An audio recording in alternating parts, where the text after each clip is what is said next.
First on reporter. അവയവദാനത്തിനായി വ്യാജരേഖ ചമച്ച കേസിൽ കൊച്ചിയിലെ സ്വകാര്യ ആശുപത്രി അധികൃതരുടെ മൊഴിയെടുത്തിട്ടുണ്ട് പോലീസ്. വടക്കേക്കര പോലീസ് രജിസ്റ്റർ ചെയ്ത കേസിലാണിപ്പോൾ നടപടിയുണ്ടായിരിക്കുന്നത്. കഴിഞ്ഞ ഒക്ടോബറിൽ ആശുപത്രിയിൽ വെച്ച് അവയവദാന ശസ്ത്രക്രിയ നടന്നു എന്നുള്ളതാണ് കണ്ടെത്തൽ. അവയവദാനം നടത്തിയ വടക്കേക്കര സ്വദേശിക്ക് ഏജന്റുമാർ 9 ലക്ഷം രൂപ നൽകിയിട്ടുണ്ട്. എന്നാൽ നിയമാനുസൃതമായിട്ടാണ് അവയവദാന ശസ്ത്രക്രിയ നടന്നത് എന്നുള്ളതാണ് ആശുപത്രി അധികൃതരുടെ മൊഴി. വിശദമായി പോലീസ് പരിശോധിക്കും.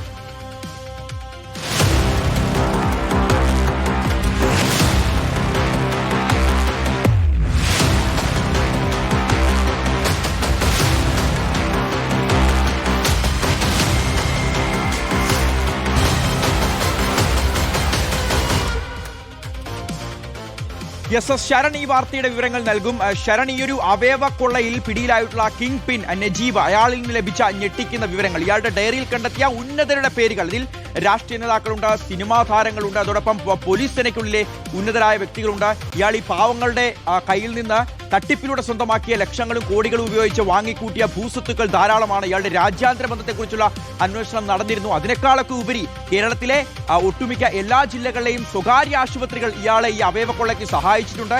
ചില പ്രശസ്തരായ ഡോക്ടർമാർ ഒത്താശ ചെയ്ത് നൽകിയിട്ടുണ്ട്. ഇതൊക്കെ കേരളം ഞെട്ടലോടുകൂടി കേട്ട വാർത്തയാണ്. ഇന്നിപ്പോൾ കൊച്ചിയിലെ ഒരു സ്വകാര്യ ആശുപത്രിയിൽ എത്തി നിൽക്കുകയാണ് അന്വേഷണം. എന്തൊക്കെ കാര്യങ്ങളാണ് പോലീസ് വ്യക്തത വരുത്താൻ ശ്രമിച്ചത്? ഈ ആശുപത്രി അധികൃതരുടെ വിശദീകരണം എന്തായിരുന്നു?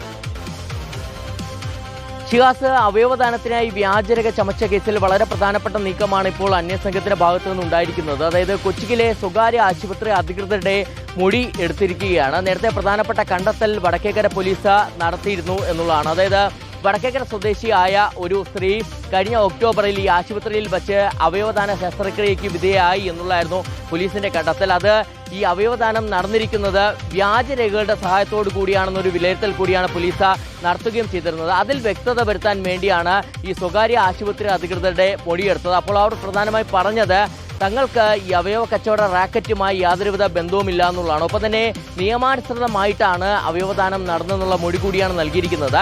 ഈ മൊഴി പോലീസ് വിശദമായി തന്നെ പരിശോധിക്കുന്നുണ്ട്.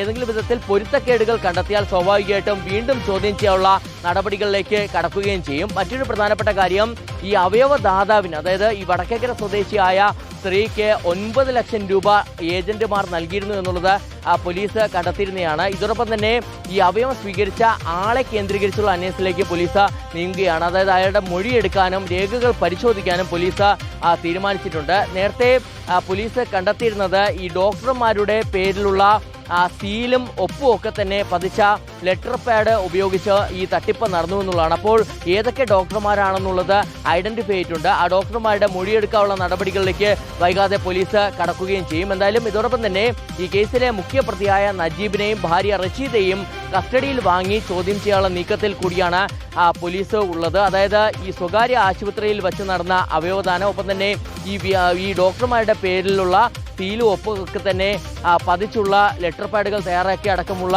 നിരവധി കാര്യങ്ങൾ വ്യക്തത വരുത്താൻ ഇവിടെ ചോദ്യം ചെയ്യൽ അനിവാര്യമെന്നുള്ളതാണ് പോലീസ് കാണുന്നത്.